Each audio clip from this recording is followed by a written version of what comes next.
Di Damaskus, Syria, 941 Masehi, seorang penulis bernama Abu Nasir Al-Faribi At-Turki menulis kisah nyata tentang Tomiris yang hidup sekitar tahun 500 sebelum Masehi.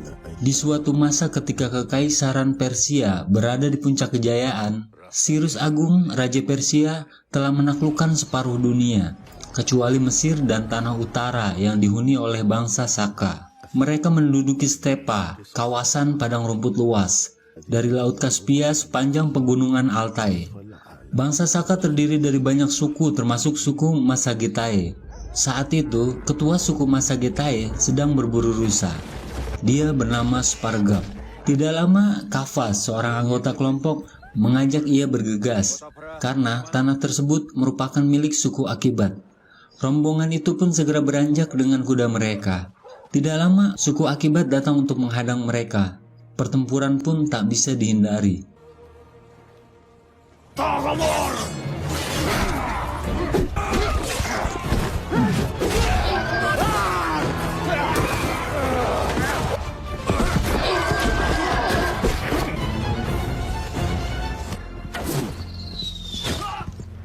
Spargab sangat piawai memainkan pedang dan panah. Ternyata seorang anggota suku sekarat terkena panah. Ia meminta Spargab, kepala sukunya, untuk mengakhiri penderitaannya.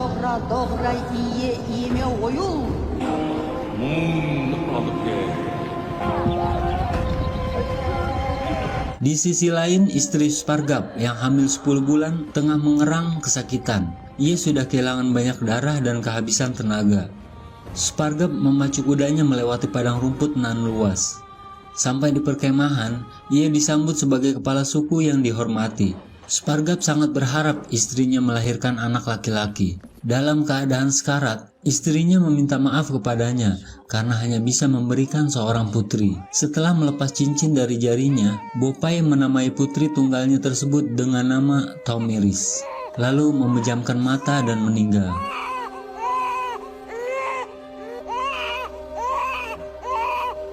Bayi itu seolah merasakan kepergian ibunya. Ia baru berhenti menangis setelah Spargab menggendongnya.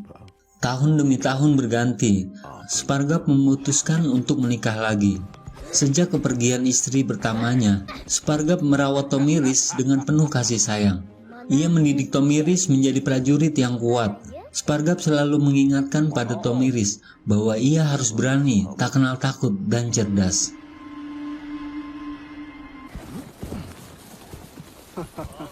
Di sisi lain, seorang suku Khawarizmian bernama Falak bertamu ke tenda Kafas dan Kurtun. Falak mengeluhkan serangan yang kerap dialami sukunya oleh suku Massagetai.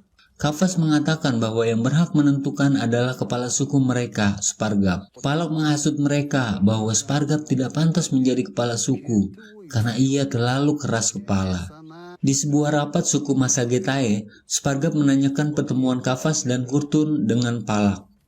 Mereka menjawab bahwa lebih baik Massagetai bergabung dengan suku Khawarizmian. Itu membuat Spargab marah. Kafas dan Kurtun ditertawakan pada pertemuan tersebut. Lalu di suatu malam, Tomiris melihat singa bersayap mendekatinya. Singa itu mengaum pada Tomiris, lalu ia terbangun dari mimpi buruk itu dan segera menemui ayahnya.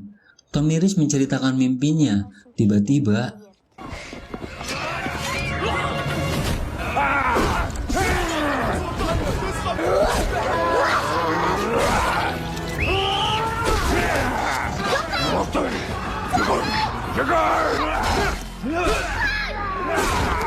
tidak lama, Kafas dan Kurtun membunuh Spargab.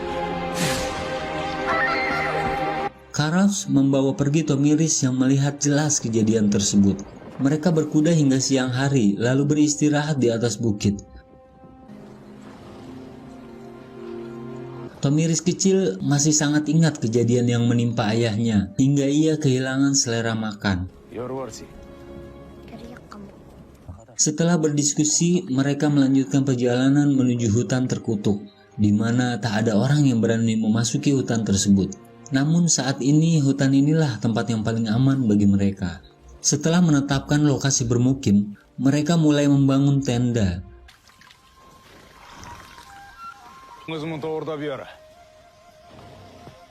Namun semenjak pembunuhan ayahnya, Tomiris menjadi keras hati. Ia berlatih setiap hari untuk membalaskan dendam ayahnya.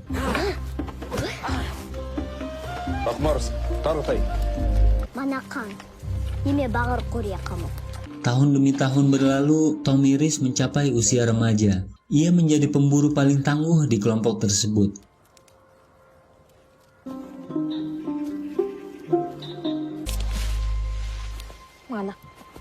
Namun lama-kelamaan Tomiris jenuh bersembunyi. Ia ingin segera membalaskan dendam pada Kafas dan Kurtun. Karaus menyuruhnya bersabar, namun Tomiris pergi menuju air terjun.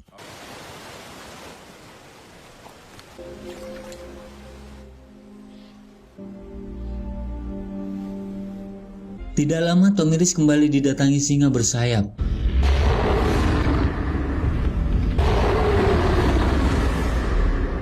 Ia segera terbangun dan kembali ke perkemahan. Ternyata benar saja, kelompoknya dihabisi di perkemahan. Para wanita di bawah, Karaus tak mengenal kelompok yang menyerangnya.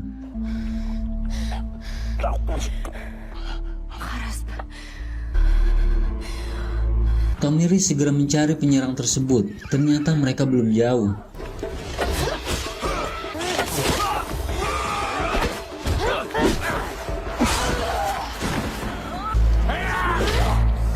Kelompok itu berhasil dihabisinya, namun Tomiris terluka. Ia menaiki kudanya dan pingsan. Kudanya terus berjalan hingga Tomiris ditemukan para prajurit wanita dari suku Sapromat.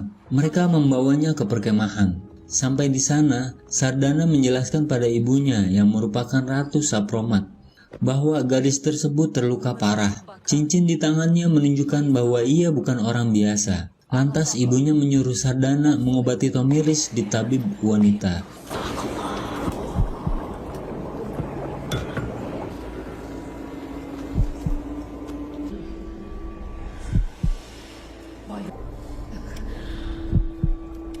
Hari demi hari berganti, kondisi Tomiris semakin membaik. Ia terbangun di tempat dan pemandangan yang asing. Sardana menemuinya, menjelaskan padanya bahwa mereka adalah suku Sapromat. Keunikan suku ini adalah setiap wanita yang ingin menikah harus mengambil 3 kepala pria dalam pertempuran. Tomiris ditanyakan asal-usul dan kejadian yang menimpanya. Mereka sangat kaget saat Tomiris bercerita bahwa kelompok yang melukainya telah ia bunuh seorang diri. Ternyata Raja Sapromat berhubungan baik dengan ayah Tomiris. Ia berjanji akan melindungi Tomiris di tempat tersebut. Sardana mengajak Tomiris dan mengenalkannya pada penduduk Sapromat. Ia memperlakukan Tomiris seperti saudara kandungnya. Tomiris berangsur-angsur pulih. Di suatu pagi, Tomiris berkuda ke padang rumput. Ia melepaskan beban hidupnya yang keras. Ia berbicara pada langit.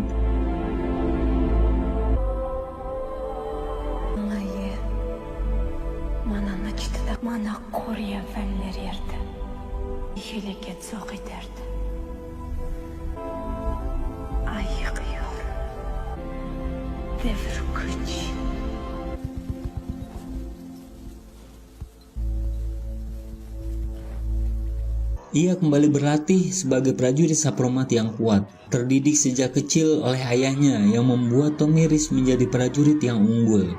Kekuatannya setara seorang pria yang tangguh. Di suatu malam, suku Sapromat menjara perkemahan suku Khawarizmian.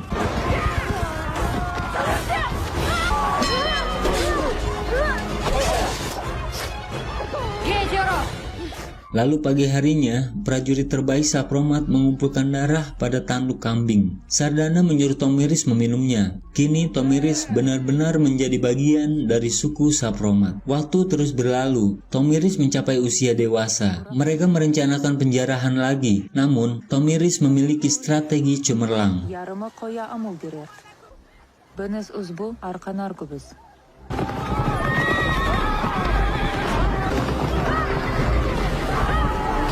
Dalam penjarahan tersebut, Tomiris mendapatkan perlawanan sengit dari seorang budak kecil. Bocah tersebut adalah yatim piatu. Kagum dengan keberaniannya, Tomiris mengajak bocah tersebut untuk mengikutinya. Tomiris mengatakan pada Sardana bahwa anak lelaki tersebut bernama Tiras. Nasibnya mirip dengan Tomiris. Tiras sudah tidak memiliki siapa-siapa lagi di dunia ini. Tomiris ingin menjadikannya prajurit yang hebat.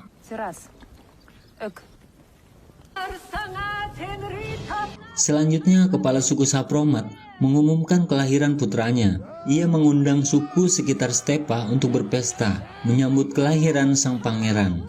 Di hari yang bahagia itu, Tomiris memandang tajam dengan penuh dendam pada Kafas dan Kurtun, yang juga turut hadir di tempat tersebut. Tomiris masih sangat ingat apa yang mereka lakukan pada ayahnya. Namun, ia tak mau merusak pesta kepala suku.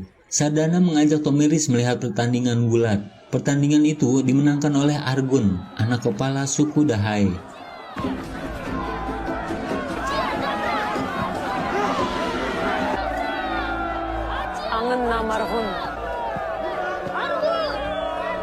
Selanjutnya, Tomiris mengikuti lomba memanah. Kemenangannya menarik perhatian Sapras, ayah Argun.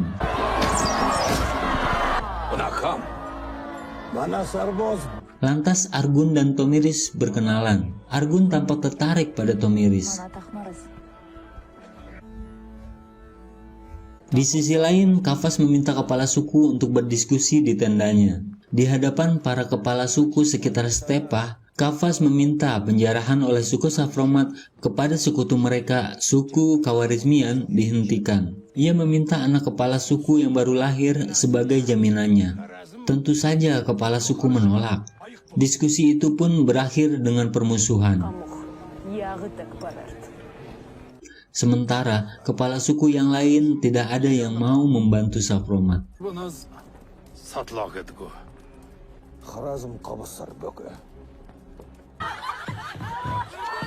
Namun ternyata Sapras, kepala suku Dahai, peduli pada Sapromat. Dan ia baru mengetahui bahwa Tomiris adalah anak Spargap, kepala suku Masagetai yang dibunuh Kafas dan Kurtun. Lalu mereka memutuskan untuk membantu Tomiris mendapatkan kembali tahta yang memang haknya. Tomiris dipanggil untuk menghadap.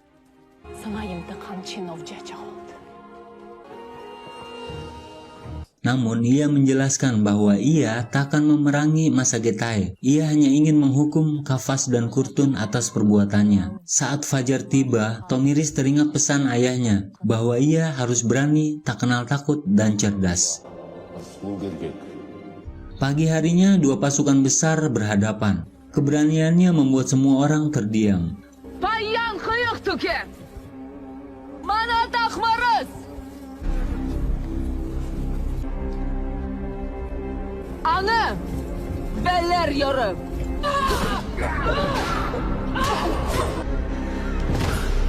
Suku Masagetai menyadari dan menyaksikan bahwa yang Tomiris katakan adalah benar, sehingga anak Kafas dan Kurtun yang hendak menyerang Tomiris diikat.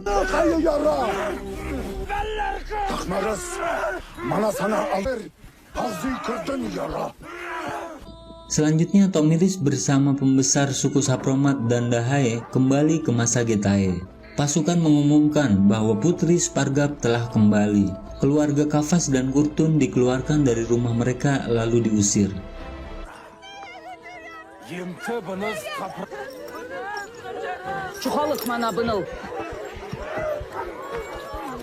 Setelah itu, Tomiris berziarah ke makam ayahnya.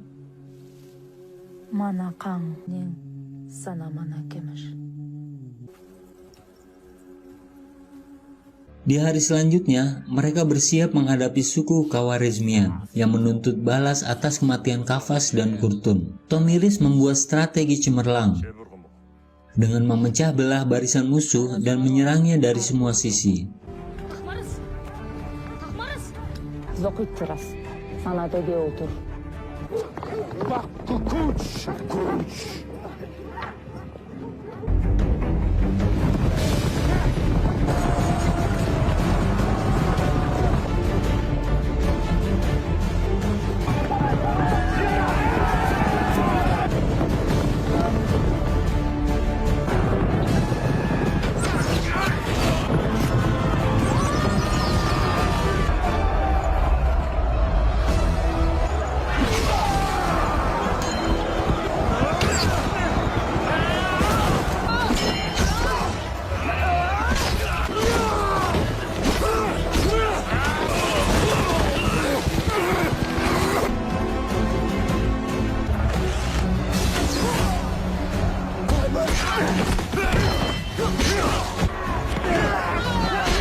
Di tengah pertempuran tersebut, Argun melamar Tomiris.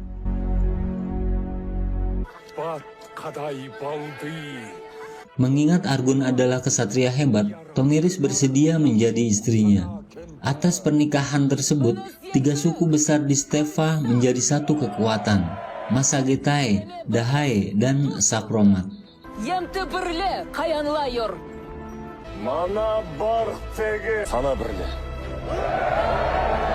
Singkat cerita, Tomiris dan Argun dikaruniai seorang putra. Mereka menamainya Spargap, seperti nama kakeknya. Argun mendidik Spargap sejak kecil sebagai seorang petarung. Suatu hari datang pengungsi dari Persia meminta perlindungan. Mereka membawa hadiah pedang untuk suku Masagetai.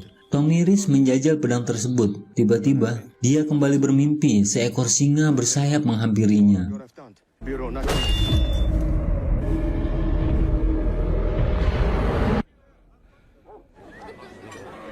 Tidak lama setelah itu datang utusan dari Persia. Utusan itu bernama Gubar. Mereka membawa hadiah 3 peti emas dan sebilah pedang yang juga terbuat dari emas. Ia menyampaikan keinginan Cyrus Raja Persia untuk bertemu dan bersahabat dengan Argun. Malamnya Tomiris dan Argun membahas hal tersebut. Tomiris sempat tak setuju melihat banyaknya pengungsi dari Persia. Namun Argun berpendapat bahwa ini kesempatan untuk rakyatnya mempelajari peradaban Persia yang terkenal kaya dan berkuasa. Esoknya dengan berat hati, Tomiris mengantar anak dan suaminya untuk pergi ke Persia.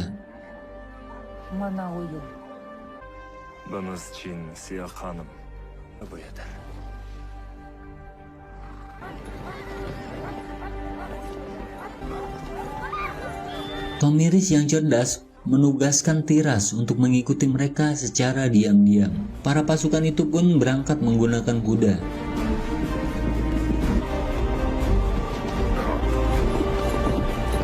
Di sisi lain, Tiras mengikuti mereka dengan menyewa orang suku liar sebagai penunjuk jalan pintas. Singkat cerita, siang hari rombongan itu pun sampai di Persia. Gubar mencambuki orang yang menghalangi jalannya. Argun dan pasukannya sangat kagum dengan kemajuan Persia.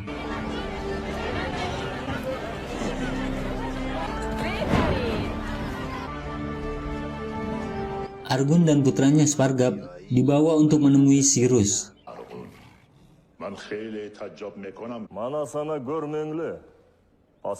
Ternyata Cyrus ingin menjadikan suku Stepa sebagai prajuritnya. Cyrus berencana menguasai seluruh dunia, dan ia berjanji akan memberikan sebagian untuk Argun. Argun menolak menumpahkan darah untuk merebut kekuasaan. Tanah mereka di Stepa sudah lebih dari cukup untuk menghidupi rakyatnya. Mendengar penolakan itu, Cyrus tersinggung. Argun mengatakan bahwa suku-suku di Stepa akan mempertahankan wilayahnya dengan cara apapun. Lalu ia pergi. Selanjutnya, Gubar yang licik menghasut Cyrus untuk menghabisi Argun dan meminang Tomiris. Dengan begitu, Cyrus akan mendapatkan pasukan berkuda yang hebat dan dapat menguasai Mesir dengan mudah.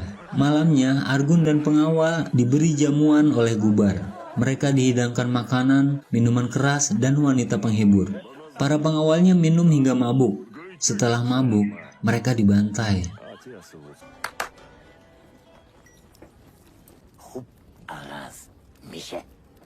Argun, nilu kayu yoro.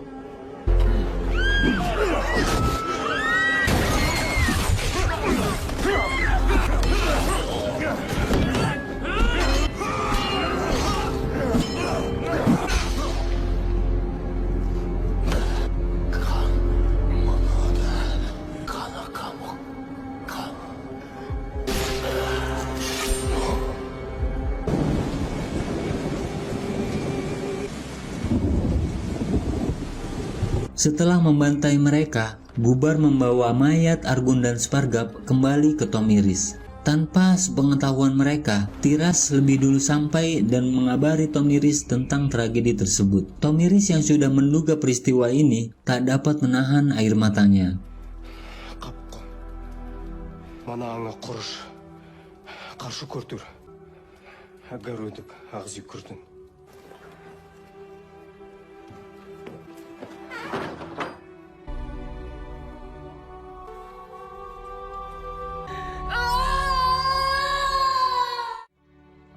Esoknya mayat suami dan anaknya sampai. Gubar menjelaskan bahwa Argun dan Spargap dibunuh oleh suku liar. Mereka membawa kulit kepala suku liar tersebut yang diduga itu adalah kulit kepala pengawal Argun.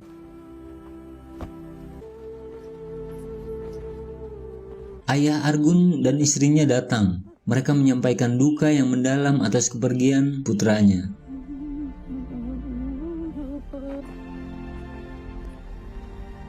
Lalu pemakaman berlangsung. Keduanya dimakamkan dalam satu kuburan.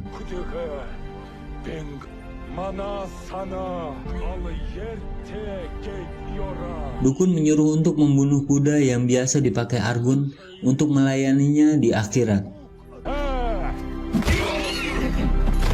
Lalu ia menyuruh untuk membunuh pembantu Argun untuk melayaninya di akhirat.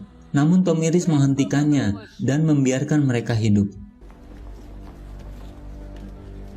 Setelah pemakaman, Gubar menyampaikan bahwa Sirus turut berduka cita. Sirus ingin tetap menjaga hubungan baik dengan cara mempersunting Tomiris. Tomiris sudah tidak sanggup lagi mendengar bualan Gubar. Lalu ia keluar menemui rakyatnya. Di hadapan rakyatnya, Tomiris menusuk jantung Gubar. Seketika Gubar pun mati. Dukun berteriak bahwa ini bencana. Ia menyalahkan Tomiris yang tidak memberikan sesembahan sehingga membuat roh marah. Tomiris menyuruh dukun tersebut membujuk para roh agar tidak marah.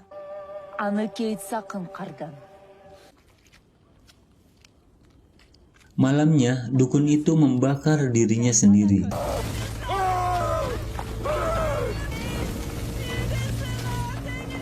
Di sisi lain, Sirus yang mendapat kabar bahwa Gubar dibunuh, murka. Ia mengarahkan seluruh pasukan Persia, termasuk pasukan abadi yang terkenal hebat. 2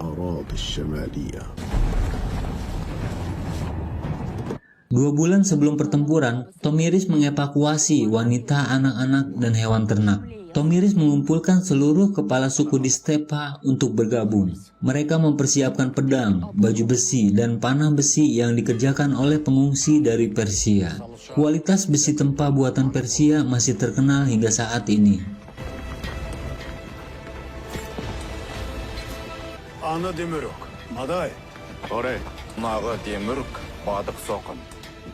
Ia mengumpulkan 100 prajurit terbaik dari setiap suku di Stepa untuk menerobos pasukan musuh dan memenggal kepala Sirus. Sebagian suku ditugaskan menyerang pasukan Persia setiap malam hingga mereka tak bisa istirahat.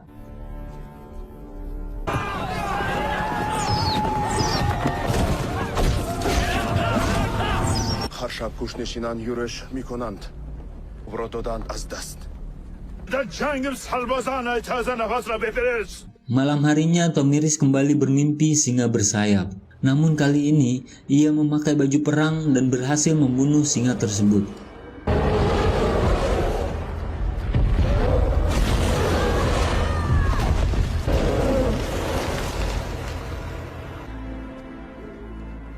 Esok paginya pertempuran besar dengan pasukan 2-1 digelar. Saat itu Tomiris sedang mengandung anak Argun. Ia menyempatkan untuk membakar semangat pasukannya. Yazıkın! Yeme bınız! Yırkılık! Anuh yeme bınız!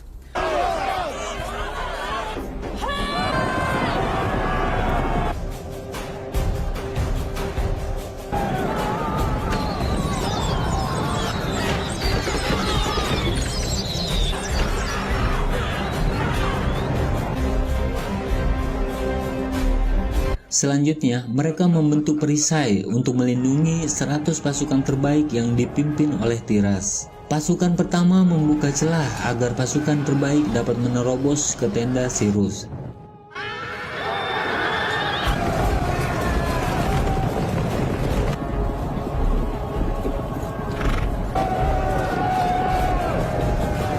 Para pasukan terbaik menghadapi pasukan abadi Persia yang memang sangat tangguh.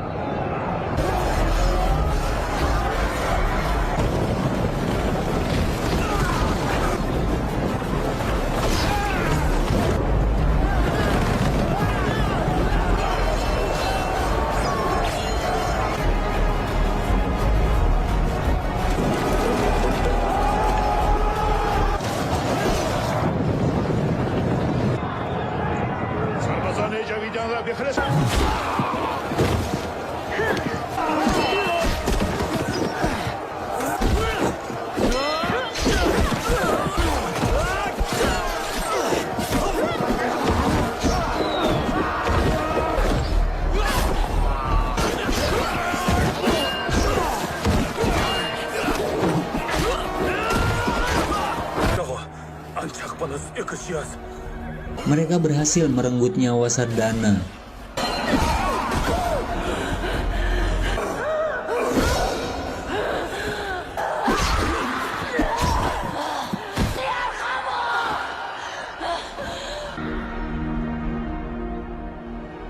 پادشاه بزرگ ما باید از اینجا گرداندم ما تخصیم حلویان. Seorang diri, Tiras menghadapi prajurit terbaik Persia. Tiras menghabisi satu persatu prajurit Persia, lalu semakin mendekat pada Cyrus.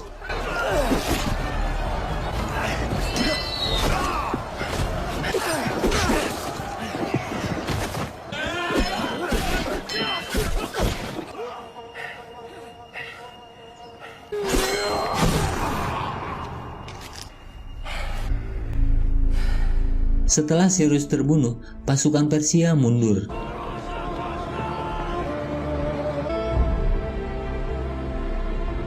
Tiras merendam kepala Cyrus dengan darahnya sendiri di dalam kantung anggur, lalu membawanya pada Tomiris.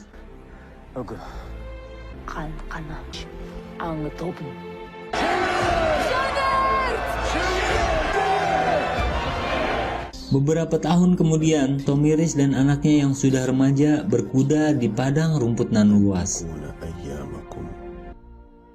Lalu terdengar suara azan. Abu Nasir menaruh penanya dan menuju masjid. Dan cerita ini pun selesai. Terima kasih telah menyaksikan hingga akhir. Tunggu video selanjutnya. Jangan lupa subscribe, like, dan komen. Tetap semangat kawan, dan wassalam.